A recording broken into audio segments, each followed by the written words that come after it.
not written on.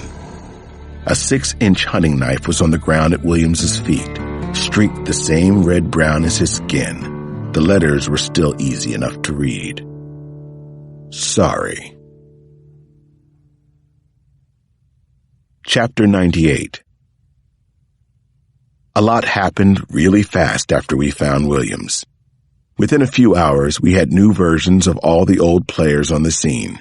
Virginia State Police out of Richmond, and the FBI team from Charlottesville. There was no one I knew here, which was maybe a good thing, and maybe not. I'd find out which pretty soon. The Bureau's evidence response team included serious-looking folks from serology, trace analysis, firearms, photography, and fingerprinting. They set up a tent and spread long sheets of butcher paper over plywood and sawhorse tables. The ground around the wood chipper was sectioned into 8-inch squares, and they started right in, meticulously sifting one square at a time, separating potential evidence from dirt and debris. The chipper itself would be disassembled in a lab in Richmond, but blood enhancement agents had already shown trace amounts of serum. A visual inspection also turned up some likely bone fragments in the mechanism's blades. Everything was duly photographed, documented, and either set out to dry or put into manila envelopes for transport. The faster job turned out to be a search of the woods. A lieutenant colonel with the state police called in 2 canine units, and within the first hours, they'd sniffed out a freshly turned patch of earth half a mile east of the cabin. Some careful digging brought up 2 plastic bags of remains from about 5 feet down. Everyone on the site was carrying around a hangdog face. No one is ever ready for this kind of murder scene.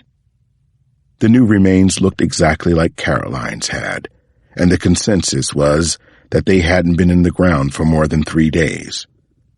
Right away, I thought of Tony Nicholson and Mara Kelly, who were still officially MIA.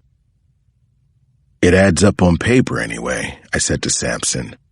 Get them out of jail and you can make them disappear once and for all. We were supposed to think they fled the country. Hell of a way to cover your tracks, Sampson said. But I have to admit, effective. We were sitting on the edge of the porch around 1 a.m., watching an agent tag what was left of the newly deceased as evidence before they went into body bags. John couldn't take his eyes off it, but I'd seen enough. It depressed me to know that my own niece's case was becoming the single grisliest piece of work I'd ever investigated. But that fact kept me moving, too. For the 4th time in as many hours, I dialed Dan Cormorant's phone number. This time, the Secret Service agent actually picked up.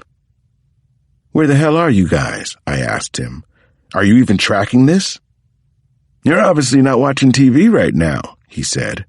"It looks like they've got everyone but ESPN out there in those woods." "Cormorant, listen to me. Ramey Williams wasn't Zeus any more than Tony Nicholson or Johnny Tucci was.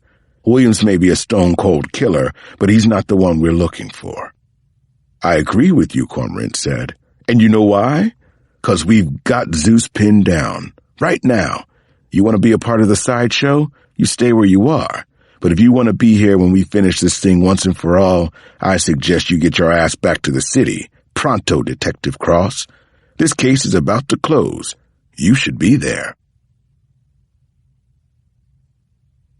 Chapter 99. Sad to say, I was operating on nothing but adrenaline and caffeine by the time we got to the Eisenhower Executive Office Building across from the West Wing. It was nearly 4 a.m. at this point, but the Joint Operations Center was buzzing like midday. The mood in the briefing room was tense, to say the least.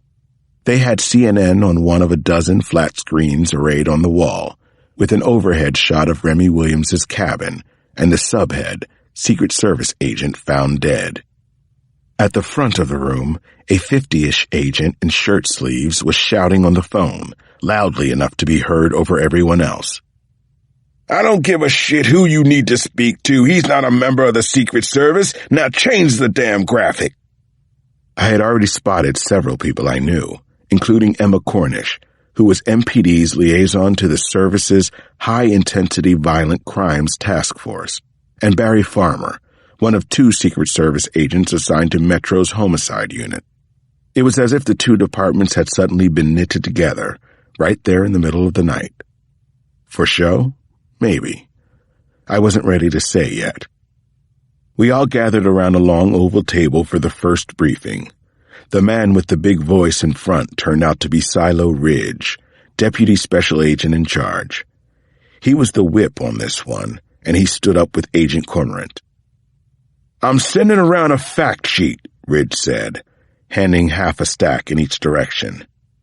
"The subject's name is Constantine Bowie, a.k.a. Connie Bowie, a.k.a. Zeus.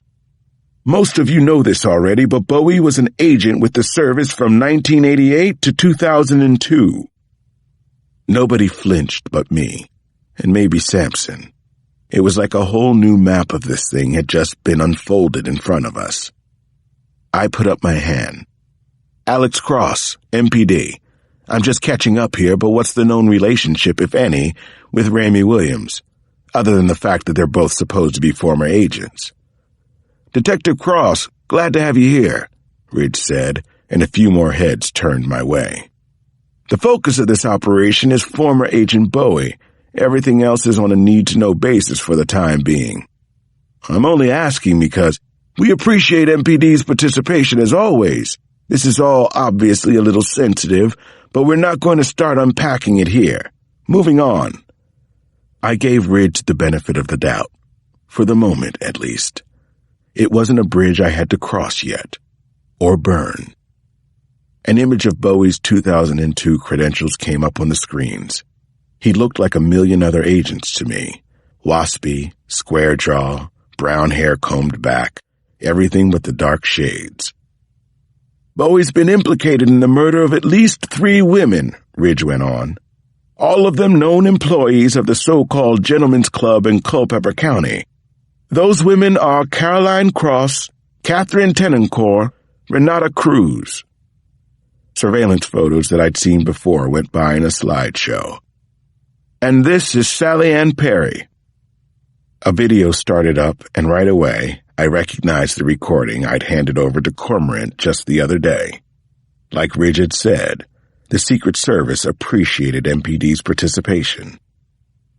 "There's nothing pleasant about having to watch this," Ridge said, "but you should know who we're going after.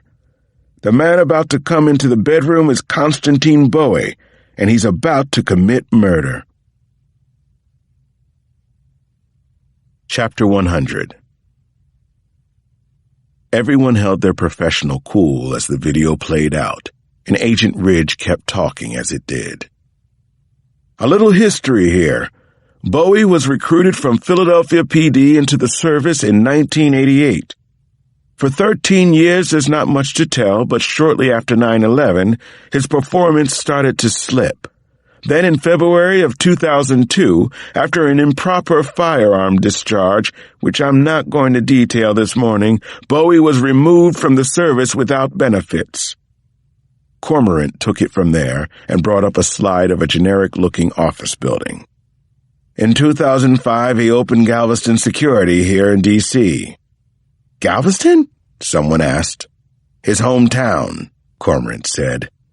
"Today he's got satellite offices in Philadelphia and Dallas with a personal net worth of $7 million, give or take. The Philly ties don't prove anything, but it's worth noting that at least some contract work with the Martino crime family out of Philadelphia has been a part of this whole picture as well." Cormorant's eyes traveled over to me before he went on. "One other thing we can tell you is that phone records show 2 calls from Bowie's cell to the one found in Remy Williams's cabin today. One of those calls was made 2 months ago, and the other was 4 days ago." "Where's Bowie now?" one of the agents asked. "Surveillance puts him at home, as of 2300 hours last night. We have half a dozen agents watching his house." "How soon can we move on this?" someone else asked. You could feel the impatience in the room. No one wanted to tackle the operation, I think, so much as they wanted to get it over with. Agent Ridge looked at his watch. "We go as soon as you're ready," he said, and everyone started to stand up. Chapter 101. It was eerily quiet when we pulled up to a row of flat-topped brick townhouses on Winfield Lane in Northwest. One pair of tennis players was added on the Georgetown courts across the road, and the playing fields were still wet. If Nana were home, I thought, she'd just be getting up and ready for church. We had 4 SWAT officers posted in back, with MPD cruisers at either end of the block and EMS on standby.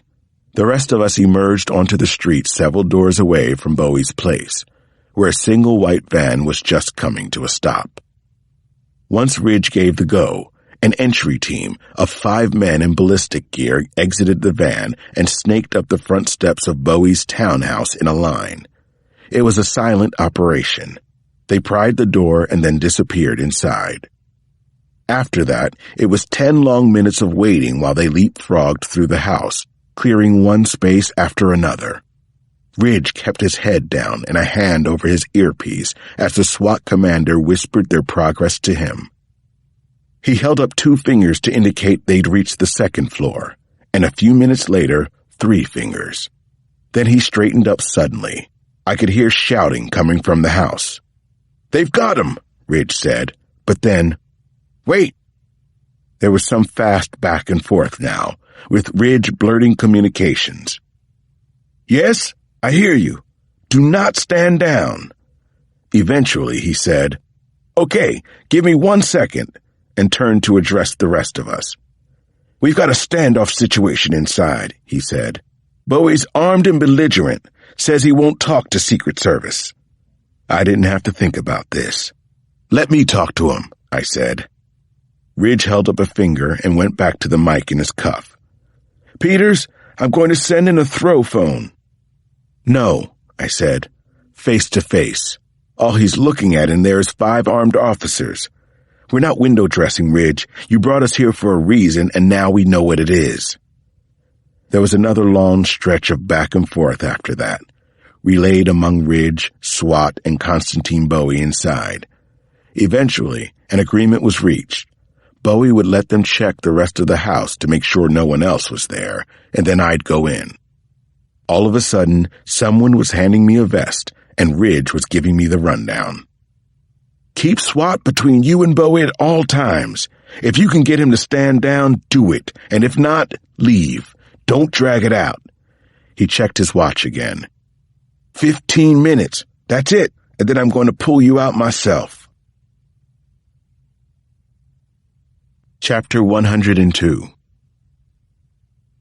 The profiler in me was working overtime as I entered the alcove of Bowie's townhouse by myself.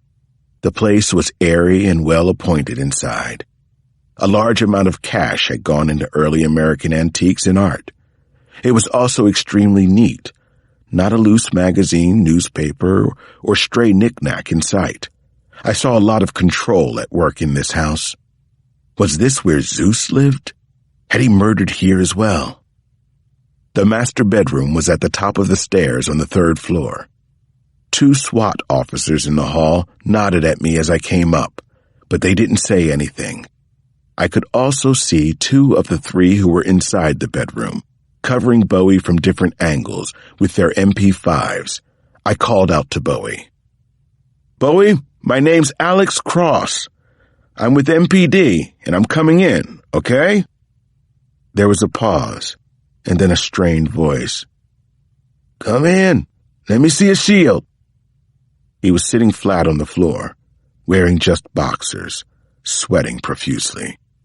The king-size bed had obviously been slept in, and the nightstand drawer was hanging open. He'd cornered himself under a window, between the bed and one of the 2 closets. His arms were locked out in front of him with a .357 Sig Sauer pointed at the nearest officer. The other thing I noticed was the signet ring on his right hand, gold with a red stone, just like the one in the video we'd all seen by now. Man, he was making this too easy. Why? Was he Zeus? I kept my own hands in front of me with my badge showing, and only came as far as the doorway. Everyone else stayed still.